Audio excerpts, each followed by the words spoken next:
जय श्री कृष्णा, राधे राधे। आपका अपने भूमिपुत्रा चैनल में स्वागत है। आज हम आपके लिए श्री सत्यनारायण व्रत कथा का पहला अध्याय लेकर आए हैं।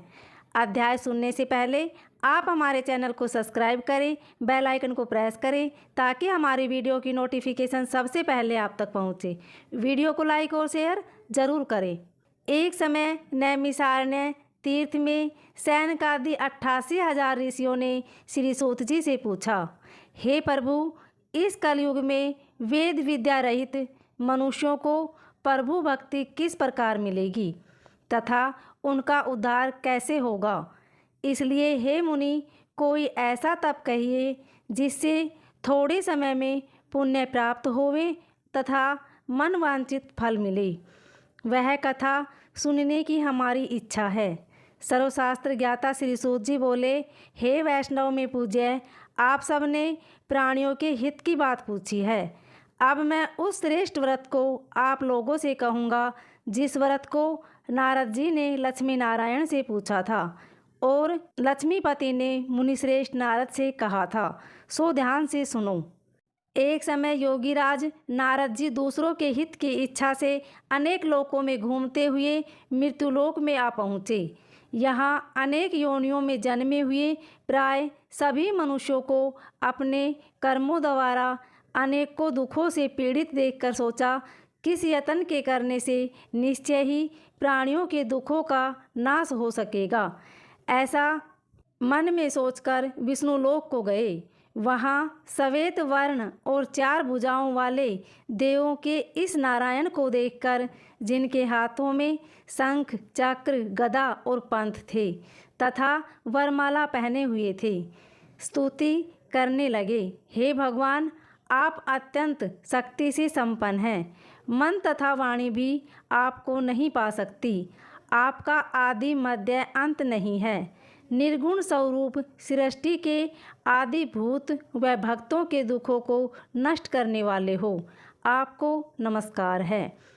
नारद जी से इस प्रकार की स्तुति सुनकर विष्णु भगवान बोले, हे मुनिश्रेष्ठ, आपके मन में क्या है? आपका किस काम के लिए आगमन हुआ है? निसंकोच कहो।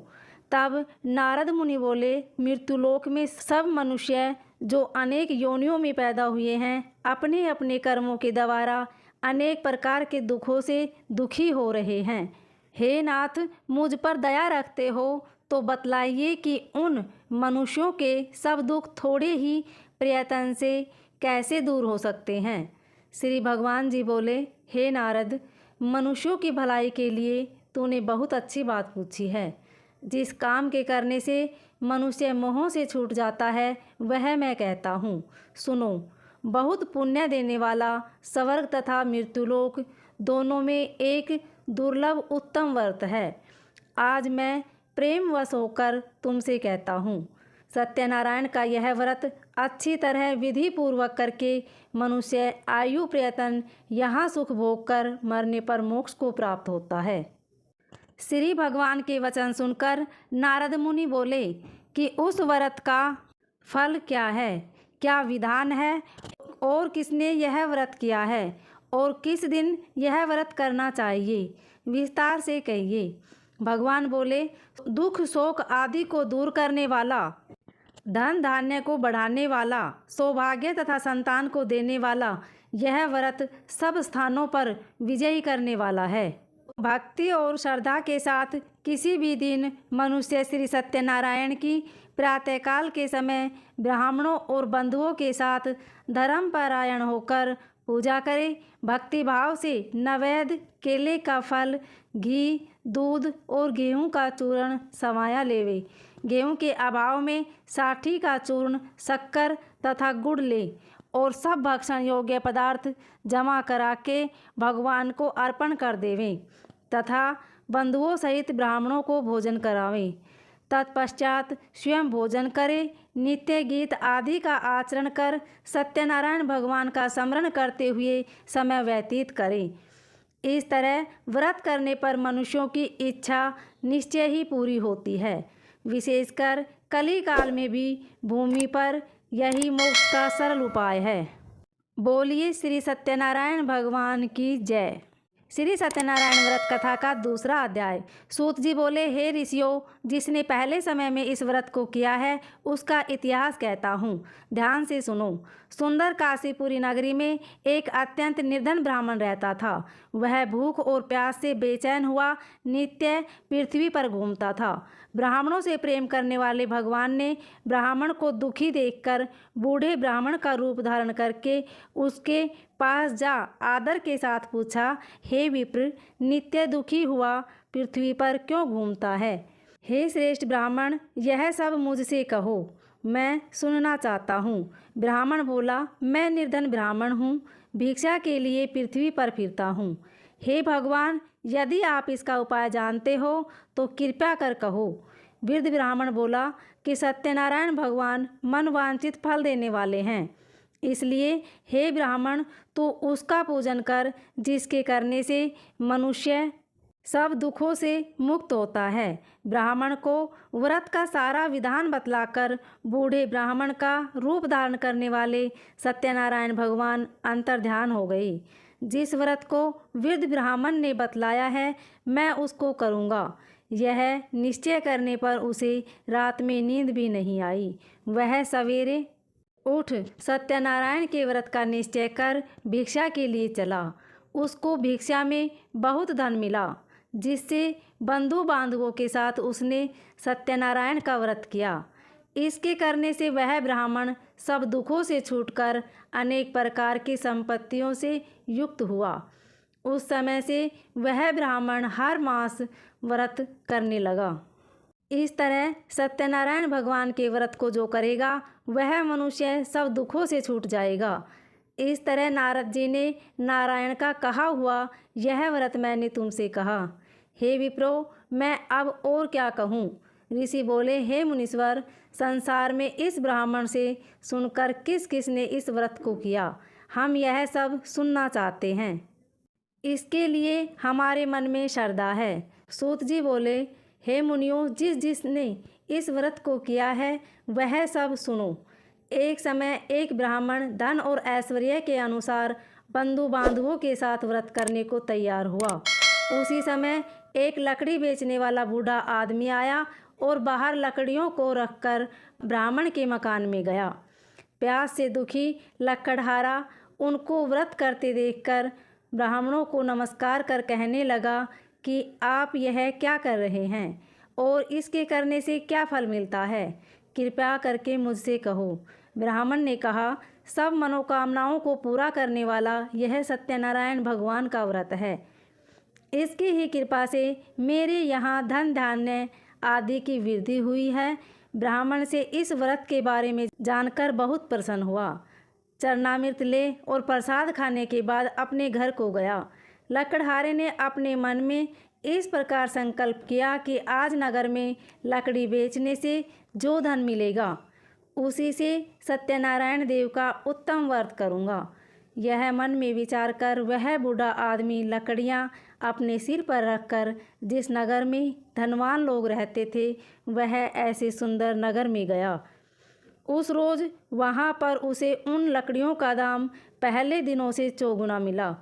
तब वह बूढ़ा लकड़हारा दाम ले और अति प्रसन्न होकर पक्के केले की पूली, शक्कर, घी, दूध, दही और गेहूं का आटा इत्यादि सत्यनारायण भगवान के व्रत की कुल सामग्रियों को लेकर अपने घर गया।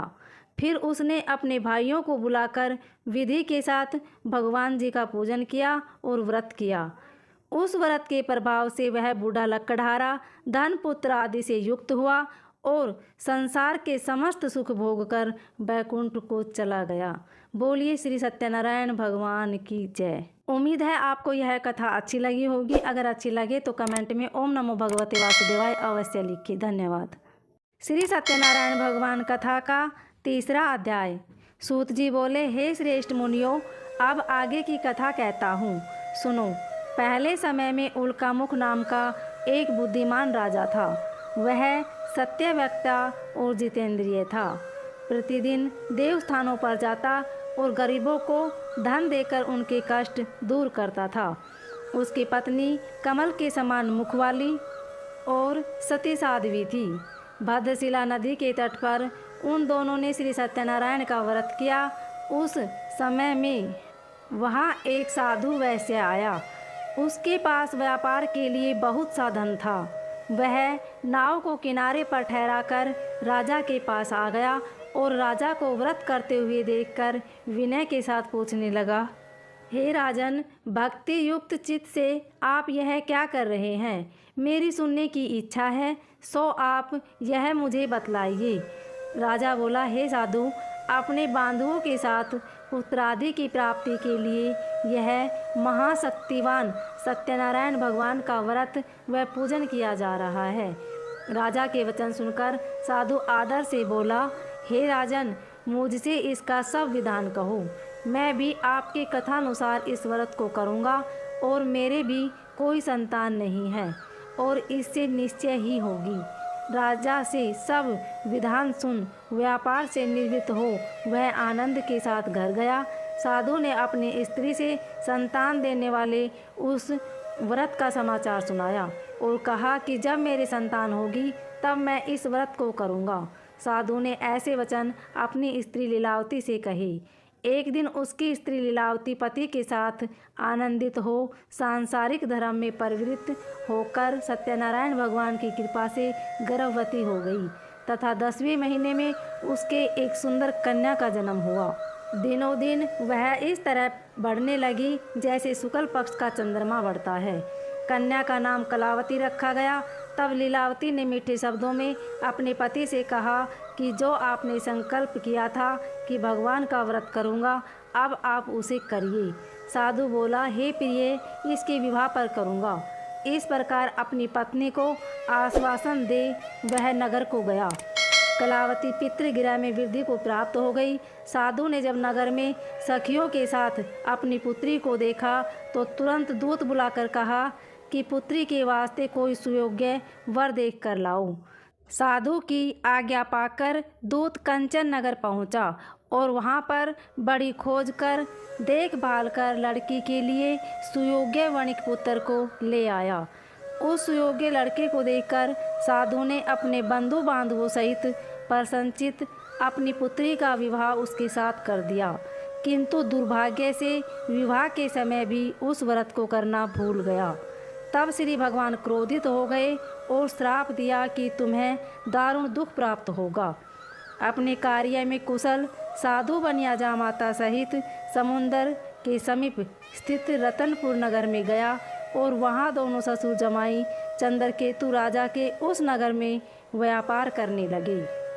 एक रोज भगवान सत्यनारायण की माया से प्रेरित कोई चोर राजा का धन चुराकर भागा जा रहा था, किंतु राजा के दूतों को आता देखकर चोर ने घबराकर भागते हुए राजा के धन को वहीं चुपचाप रख दिया जहां वो ससुर जमाई ठहरे हुए थे।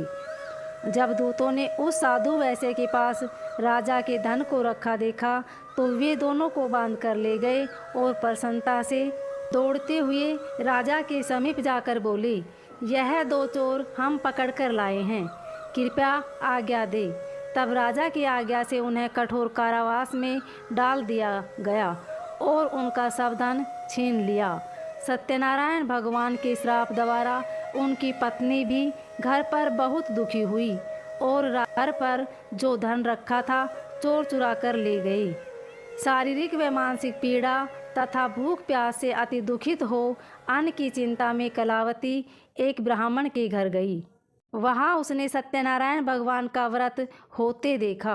फिर कथा सुनी तथा प्रसाद ग्रहण कर रात को घर आई। माता ने कलावती से कहा, हे पुत्री, अब तक कहाँ रही? वह तेरे मन में क्या है?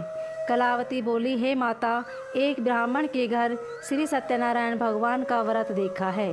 कन्या के वचन सुनकर लीलावती भगवान के पूजन की तैयारी करने लगी। लीलावती ने परिवार और बंधुओं सहित श्री सत्यनारायण भगवान का पूजन किया और वर मांगा कि मेरे पति और दामाद शीघ्र घर आ जाएं। साथ ही प्रार्थना की कि हम सबका अपराध क्षमा करो।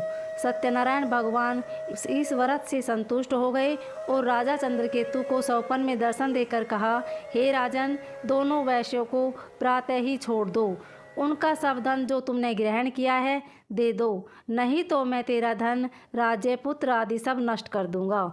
राजा से ऐसे वचन कहकर भगवान अंतर्ध्यान हो गए।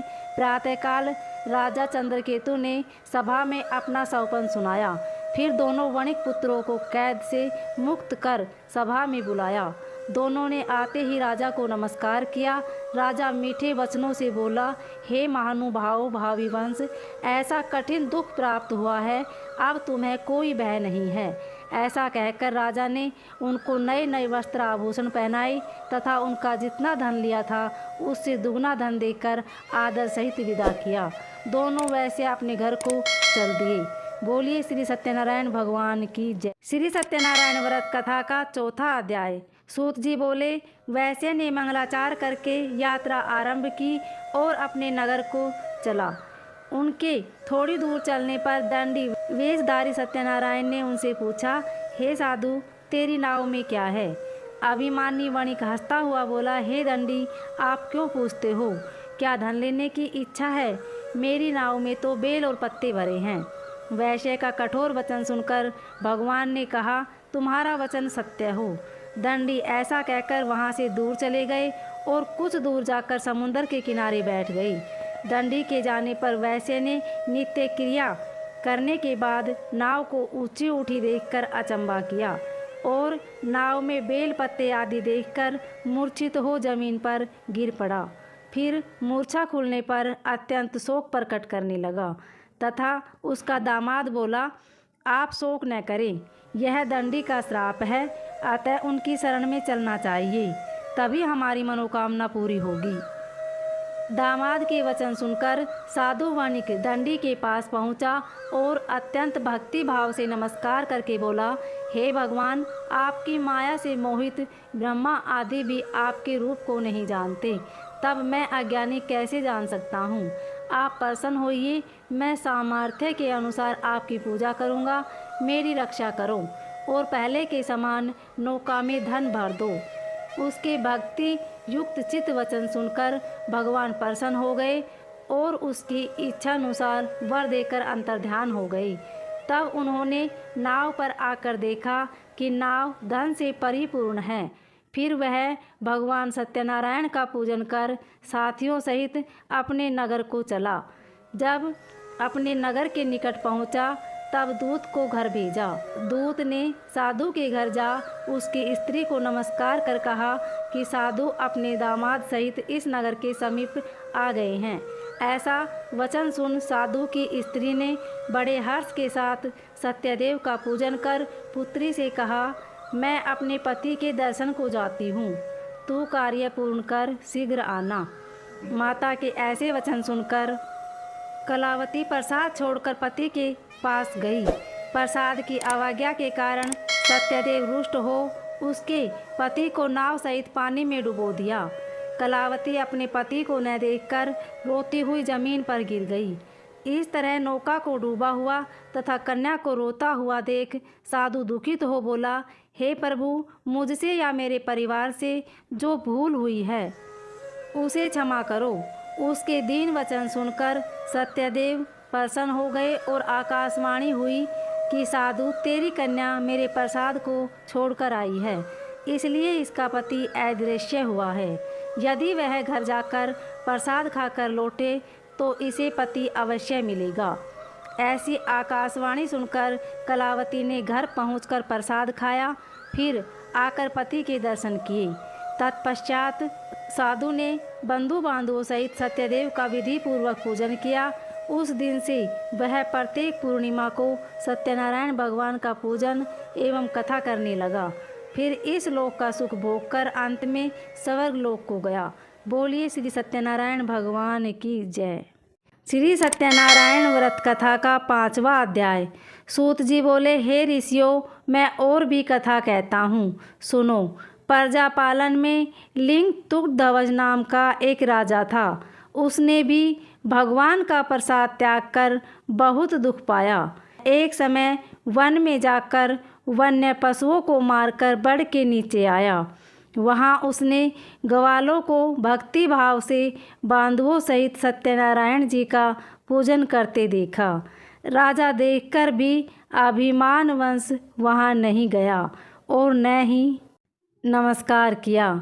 जब ग्वालों ने भगवान का प्रसाद उसके सामने रखा तो वह प्रसाद को त्याग कर अपनी सुंदर नगरी को चला गया। वहीं उसने अपना सब कुछ नष्ट पाया तो वह जान गया कि यह सब भगवान ने किया है।